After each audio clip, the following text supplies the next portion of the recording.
Bonjour à tous et bienvenue dans ce nouvel audio. Si vous retrouvez ces 3 traits chez une personne, surtout ne restez pas. Vous le savez, ma chaîne traite des relations toxiques. Alors on a parlé pas mal des pervers narcissiques, on a parlé aussi d'autres troubles qui peuvent donner lieu à des relations toxiques. Ici, je voudrais vous parler de la triade noire. Alors qu'est-ce que c'est exactement? C'est une personne qui va avoir comme caractéristique 3 caractéristiques. D'un côté, ce sera une personne qui va avoir des tendances psychopathiques un peu marquées, donc qui n'est pas forcément l'image que vous avez du psychopathe. En réalité, en psychologie, on ne parle pas de psychopathie, on parle de troubles de personnalité antisociale. Malgré tout, effectivement, on peut l'être de différentes manières. On fait la distinction maintenant entre la personne qui va être psychopathe, qui va calculer tout, qui va vraiment anticiper tout et qui va manipuler. Avec aussi la personne qui a cette tendance psychopathique, mais qui va le faire beaucoup plus par impulsion ou même par jeu, par plaisir, qui va vous manœuvrer, vous manipuler, se moquer de vous, vous mener en bateau, vouloir vous maîtriser, mais qui va le faire surtout de façon impulsive et souvent liée à un trouble. On peut voir par exemple des troubles de personnalité qui sont associés à ce côté antisocial. Donc le trouble de personnalité antisociale n'est pas forcément tout seul, c'est ça que je veux dire. Donc il peut y avoir un autre trouble de personnalité. Donc cette tendance à la manipulation, donc ce côté antisocial associé à une tendance à être très narcissique, plutôt fortement narcissique, donc avoir un trouble de personnalité narcissique associé au trouble antisocial, par exemple, va donner 2 caractéristiques de cette triade noire. Troisième caractéristique, c'est le machiavélisme. Donc c'est quelqu'un qui va effectivement prendre plaisir à vous manœuvrer. Pourquoi je parle de ça? Parce que cette personne, elle ne va pas forcément vous paraître dangereuse.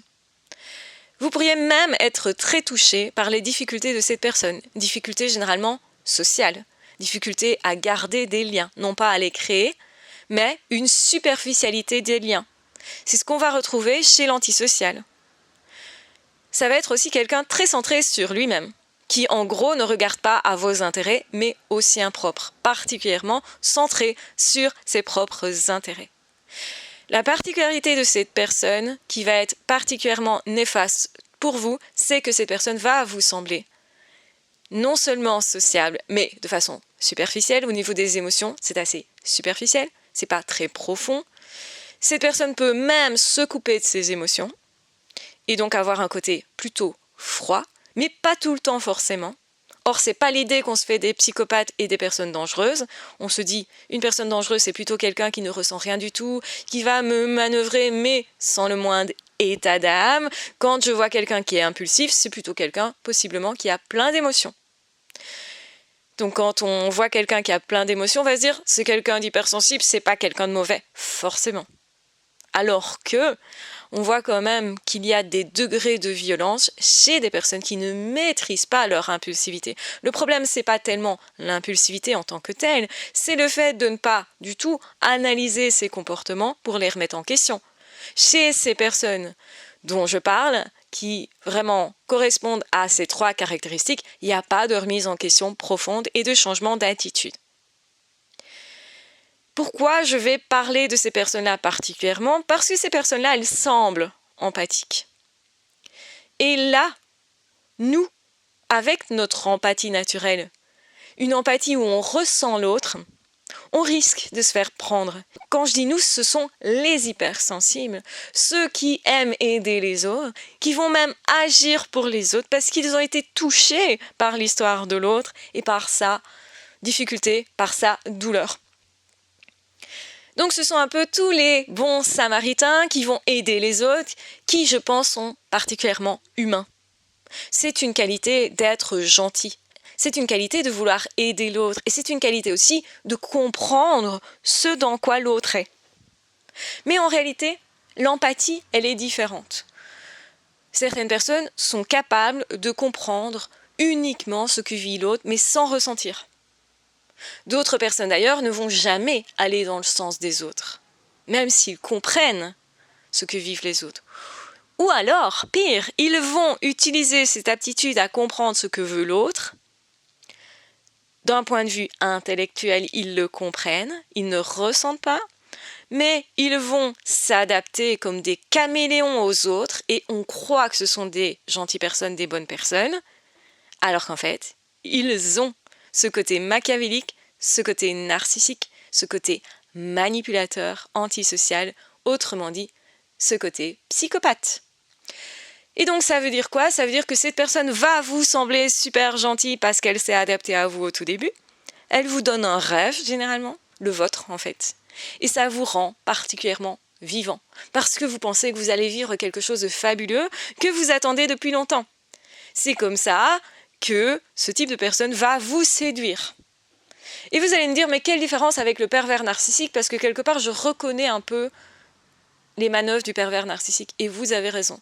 Le pervers narcissique a cette composante antisociale, a cette composante narcissique et a cette composante machiavélique. Si vous voyez ces trois composantes-là, même si vous pensez que cette personne a pu s'adapter à vos désirs au début, et que d'ailleurs ça vous a convaincu de faire confiance à cette personne, c'est là que ça devient dangereux, et bien vous aurez un mal de chien d'ailleurs à vous détacher de cette relation-là, parce que vous vivez votre rêve, ou vous croyez plus exactement le vivre. C'est une illusion. L'autre, en faisant ça, vous fait rentrer dans sa folie. Et c'est ça qui est très compliqué de s'en dégager, mais aussi de comprendre ce qu'on a vécu. Et on se dit, mais j'ai été bête ou quoi? Ben non, vous avez juste rêvé. Et l'autre a perçu votre rêve, a perçu vos difficultés et a su s'adapter à vos besoins. L'autre a su vous lire. Et on a tendance à penser que cette personne-là, puisqu'elle a su faire ça, elle est particulièrement intelligente. Donc si en plus vous êtes HP, vous allez vous dire, je ressemble à cette personne. C'est une personne comme moi. Je m'accroche du coup beaucoup plus. Et si j'ai un petit peu de dépendance affective, eh ben ça fera le travail en plus. Donc c'est encore pire. Eh ben je m'accroche à cette personne parce que je crois que cette personne, elle peut vraiment m'aider. Enfin, je vais réaliser mon rêve. Enfin, je vais devenir la personne que je souhaite être. Ou enfin, je vais avoir le couple que je souhaitais depuis longtemps avoir. Je vais vivre enfin cette histoire d'amour que je voulais vraiment vivre depuis longtemps. Donc, inutile de vous dire, ce rêve-là, il est extrêmement puissant. Et c'est pour ça que cette personne, elle pourra extrêmement bien vous manipuler, de façon à faire de vous exactement ce qu'elle souhaite faire. Vous allez devenir une marionnette parce que votre rêve est grand et parce que vous y croyez. Et parce que quelque part, vous êtes rentré dans sa folie. Cette personne vous a dit, voilà une illusion, rentre dedans. Et si tu rentres dedans, je peux faire de toi ce que je veux. Donc, fouillez absolument si vous repérez ces trois caractéristiques chez quelqu'un. Même si cette personne, elle a l'air en pâte, elle a l'air. C'est comme ça qu'il vous attrape, n'oubliez jamais ça. Elle a l'air si humaine, si gentille ou si fragile. Parce que ce sont des personnes qui vont toujours dire que c'est de la faute des autres. C'est une tendance des psychopathes. C'est une tendance du trouble de personnalité antisociale. Ça veut dire que cette personne va toujours vous dire que ses propres défauts sont en fait chez vous. Et vous serez en train de vous remettre en question parce que vous l'aurez cru. Parce que vous aurez cru à cette illusion que c'est vous le problème. Et parce que certainement, vous avez l'habitude depuis l'enfance de vous adapter à un milieu qui vous a peut-être peu regardé. Et ces personnes-là sont tellement capables de vous faire croire que vous êtes la personne la plus merveilleuse au début de la relation. Sauf qu'après, ça change. Après, vous n'êtes plus si merveilleuse que ça. Et vous allez chercher à récupérer cette image-là.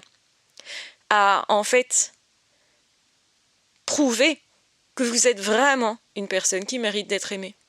Alors qu'en réalité, vous n'avez pas besoin de prouver quoi que ce soit pour être aimé. La personne en face doit pouvoir vous aimer sans que vous ayez à faire quoi que ce soit. Juste en étant vous, vous êtes aimable. Ça veut dire que l'autre va vous montrer sa vraie capacité d'amour en restant le même qu'au départ. Si vous voyez une personne qui change constamment d'attitude en fonction de ce que vous faites ou non, et ne vous donne ce que vous voulez que si vous faites ce que l'autre veut, cette personne, d'une certaine façon, vous manipule. Alors c'est vrai que parfois certaines manipulations sont douces et qu'en amour on peut tous un petit peu manipuler pour essayer d'avoir ce qu'on veut. qu'en relation, on est tous en train de s'influencer. Mais il y a une grosse différence entre l'influence et le machiavélisme. Le fait de voir clairement l'autre souffrir et d'en prendre plaisir. Si vous voyez ça, vous partez. Et pourtant, c'est compliqué parce qu'il y a des personnes qui vont switcher, qui à certains moments sont adorables et à d'autres moments, on les trouve comme en crise. Et à ce moment-là, ils ont vraiment des attitudes de psychopathes, hyper violents, tout le temps dans le reproche, en train de vous accuser, et vous vous dites, mais cette personne, elle n'a pas l'air bien dans sa vie, je ne vais pas laisser une personne qui ne va pas bien. Ce ne serait pas bien de mon point de vue. Parce qu'en plus, je ressens la souffrance de l'autre. Je ressens ses émotions. Je ressens éventuellement un gros trouble de personnalité. Et peut-être des traumatismes. Ce n'est pas parce qu'une personne a été traumatisée qu'elle a le droit de vous traumatiser. C'est très important. Parce qu'il y a des différences fondamentales entre les gens et dans leur réaction et dans leur comportement par rapport aux autres, même s'ils ont été traumatisés et même s'ils ont vécu le même type de traumatisme avec la même intensité. Maintenant, c'est très compliqué de comparer les traumatismes des gens. Et on ne peut pas dire, tiens, celui-là, c'est pas grave, il souffre, mais c'est pas grave. Non, la souffrance n'est jamais normale. Ce que je veux dire par là, c'est que la personne qui choisit de travailler sur elle, que vous voyez avancer, qui se remet en question et surtout qui change ses comportements parce que vous avez pu parler avec cette personne. C'est une personne qui cherche à faire avec vous, à négocier avec vous la relation, qui quand elle fait des erreurs se dit « effectivement j'ai fait une erreur », est capable de reconnaître ça, mais surtout est capable, même si elle ne le reconnaît pas, parce que reconnaître est compliqué pour tout le monde, même si elle ne le reconnaît pas, elle change son attitude. Vous voyez du mieux, et toujours du mieux. Ça va toujours dans le bon sens. Si par contre cette personne vous dit qu'elle va faire des efforts, mais que dans les faits, on ne voit pas de vrais résultats, attention, parce qu'il pourrait s'agir de quelqu'un qui fait partie de la triade noire, qui a ce narcissisme, ce machiavélisme et ce côté psychopathe. Quand vous avez ces trois côtés-là, effectivement, vous ne saurez rien faire. Aussi gentil soyez-vous, aussi patient soyez-vous, et même plus vous êtes capable de vous remettre en question, plus vous êtes une belle personne capable de gentillesse, plus vous ressentez l'autre, et plus difficile sera la situation pour vous. Vous allez vous faire très mal pendant possiblement longtemps et vous allez après être détruit dans votre estime de vous. Et si vous avez ces indices que je vous donne, regardez si la personne est narcissique, centrée sur elle, rejette les fautes sur vous. C'est jamais elle qui est responsable. Le narcissique ne peut pas accepter d'avoir une mauvaise image. C'est quelqu'un qui a besoin constamment qu'on le valorise. Là, vous voyez qu'il y a déjà une faille narcissique qui est quand même conséquente. Le côté machiavélique à vous utiliser, à vous mentir, à vous manipuler, à vous maîtriser n'est pas normal. Une personne qui aime n'est pas dans la manipulation. Une personne qui aime est en train de composer avec vous. Ça veut dire, vous savez parler avec cette personne tient compte de votre avis et adapte ses comportements en fonction de vous aussi et de lui-même. Ça doit être les deux. Les deux avis comptent. Il y a deux personnes, il y a deux avis et les deux comptent. Faites attention quand une personne est en mode caméléon au tout début d'une relation et que la relation elle commence sur des chapeaux de roue. Une relation d'emprise commence toujours de façon très très très rapide. Et souvent, la personne vous a promis exactement ce que vous vouliez. Et c'est là que c'est compliqué, c'est de faire la distinction entre ce que cette personne vous a promis et ce qu'elle peut vraiment vous donner. Parce que le manipulateur va vous promettre beaucoup et continuellement. Et dès que vous avez des doutes, cette personne va vous rejouer cette scène-là pour vous recharmer, vous reséduire. Ou vous jouez la scène du « c'est pas de ma faute, je suis innocent, moi je ne sais pas faire, prends-moi en charge ». Si vous vous sentez être un sauveur et obligé de rester un sauveur, alors vous n'êtes pas dans une relation saine.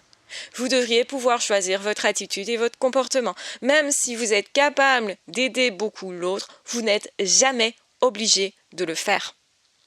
Non, l'amour ne veut pas dire « j'accepte de souffrir ». S'il vous plaît, si c'est cette croyance que vous avez au fond de vous, il va falloir la changer parce qu'elle est fausse. L'amour ne fait pas souffrir. Si vous êtes constamment en train de souffrir, posez-vous des questions. Vous êtes certainement dans une relation toxique. Et le plus compliqué dans les relations toxiques, c'est de s'apercevoir qu'on est vraiment bel et bien dans une relation toxique parce qu'en fait aussi, on ne veut pas y croire. On ne veut pas penser que cette histoire fabuleuse n'en est pas une. On ne peut pas lâcher son rêve comme ça du jour au lendemain. C'est extrêmement compliqué. Donc si vous voyez quelqu'un qui est dans une relation toxique, comprenez bien que cette personne va s'accrocher à son rêve, que ça lui est vital et que c'est à peu près tout le seul espoir qu'elle voit à ce moment-là. Et donc il est normal de ne pas arriver directement à réveiller une personne qui est dans une relation toxique. Comprenez bien que la manipulation, elle est puissante, qu'elle joue principalement avec nos rêves, nos profondeurs. Donc ce qui nous fait vraiment, sincèrement, vibrer. Les personnes qui sont comme ça ne se rendent pas toujours compte qu'elles ont ce fonctionnement-là, surtout dans le cas de troubles de personnalité. Ces personnes-là vont plutôt s'apitoyer sur leur sort en disant « personne ne reste jamais en relation », sous-entendu « toi, reste avec moi, prouve-moi que toi tu vas rester, regarde comme je suis blessée par les ruptures, par les rejets, par le fait que tout le monde s'en va, parce que justement si tout le monde s'en va, c'est peut-être le signe que c'est une personne qui déclenche chez l'autre beaucoup de blessures et de douleurs. Et donc non, vous n'êtes pas obligé de rester avec une personne quand vous avez une souffrance immense. Et le problème, c'est qu'il y a des personnes qui ont tellement déjà souffert, qui sont habituées à supporter. Vraiment. Hein. Donc posez-vous la question, est-ce que je suis habituée à supporter ? Est-ce que c'est pas pour ça que je suis restée longtemps ? Beaucoup de personnes qui sont sous emprise disent « j'ai été bête et j'ai honte d'être restée ». Alors qu'en fait, ce qui s'est passé, c'est vous aviez l'habitude de supporter beaucoup. Vous avez déjà développé ces aptitudes à supporter par des traumatismes infantiles ou de votre passé. Et donc ça veut dire que vous serez possiblement une personne qui va rester plus longtemps dans l'emprise, non pas parce que vous êtes bête, non pas parce que vous n'êtes pas humain, c'est l'inverse. C'est parce que vous êtes humain, c'est parce que vous êtes intelligent et que vous aurez plus de stratégies à essayer que justement vous allez rester plus longtemps. Donc s'il vous plaît, si vous avez été sous emprise, arrêtez de vous dire que vous avez été bête, arrêtez de vous dire que c'est de votre faute, parce que c'est précisément là qu'on voit que c'était de la manipulation. Une personne qui vous aime ne vous laissera jamais penser de vous que vous êtes bête, que vous ne valez pas la peine, que c'est toujours de votre faute à vous. Une personne qui vous aime vous dira « Ok, on fait tous des erreurs, mais ce n'est pas forcément de ta faute à chaque fois. » C'est pas possible en fait, humainement parlant. Quand on est face à une personne qui peut aimer vraiment, cette personne peut se remettre en question et va elle aussi utiliser des stratégies pour faire de votre relation une belle relation. Parce que contrairement à ce qu'on pense, une relation, ça se co-crée, ça se crée, ça n'est pas là directement dès le départ. Si une personne vous dit qu'elle vous aime alors qu'elle n'a pas eu le temps de vous connaître, alors que cette personne ne vous connaît que depuis quelques jours ou quelques semaines, et que vous ne vous êtes pas vu beaucoup particulièrement, cette personne, quand elle vous dit qu'elle vous aime, se ment à elle-même, en tout cas, vous ment aussi à vous.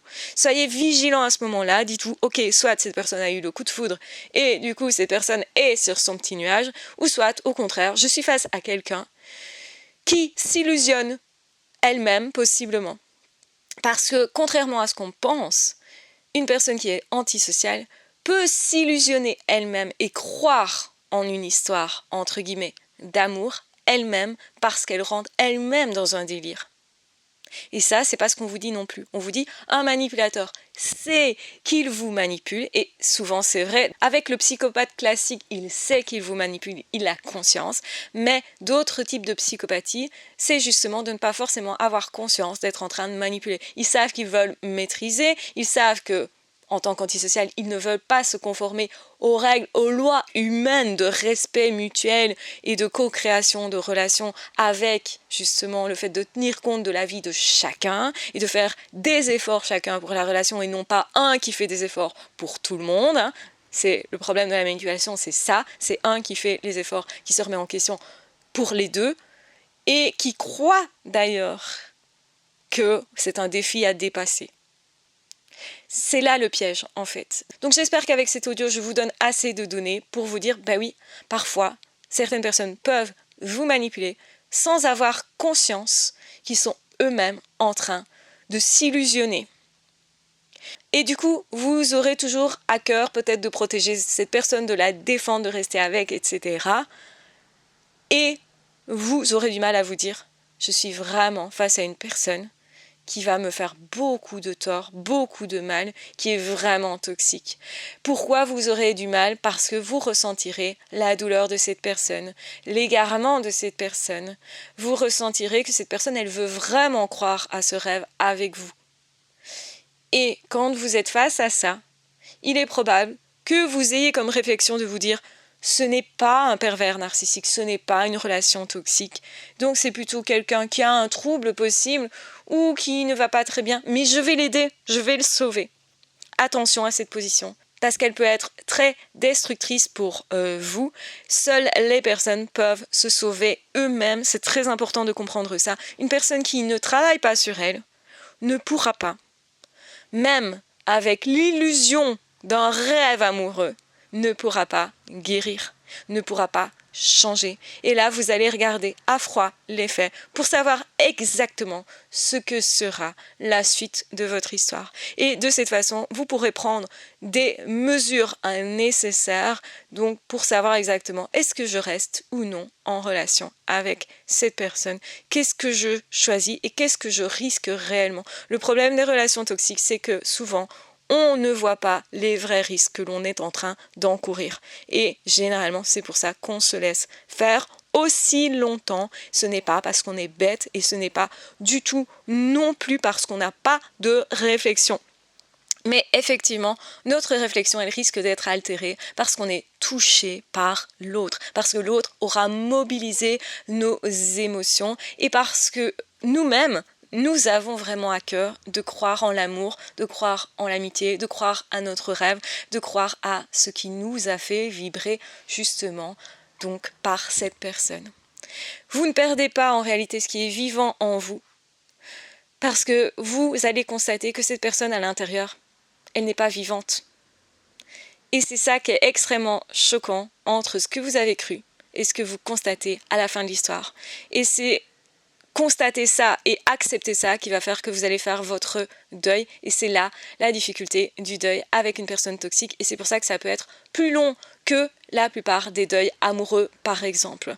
Donc, surtout, ne vous jugez pas de mettre plus de temps parce que c'est tout à fait normal. Ça ne veut pas dire que vous étiez amoureux. Ça veut dire qu'on vous a dupé et que vous devez travailler un peu plus justement pour comprendre parce que c'était une situation qui est délicate, particulière et qui a mobilisé beaucoup de choses en vous. Donc c'est normal que ça prenne un peu plus de temps. Voilà, je vous embrasse bien fort, je vous aime très fort, surtout prenez bien soin de vous. Oui, l'amour existe, n'en doutez pas, vous le trouverez justement au moment exact où vous êtes capable aussi de refuser des personnes qui ne sont pas bonnes pour vous, qui ne sont justement pas dans l'amour, même si elles le croient possiblement.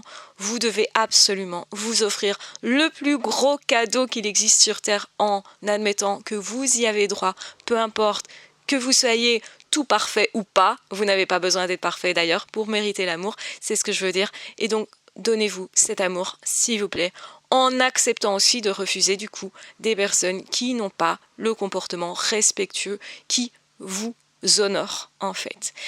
Et même si vous ne savez pas pourquoi vous le faites, dites-vous que vous avez été créé pour l'amour et non pour l'absence de vie, pour la haine, la colère ou pour souffrir, s'il vous plaît. Je vous embrasse bien fort, je vous aime très fort, prenez bien soin de vous. Ah, ciao, bye bye.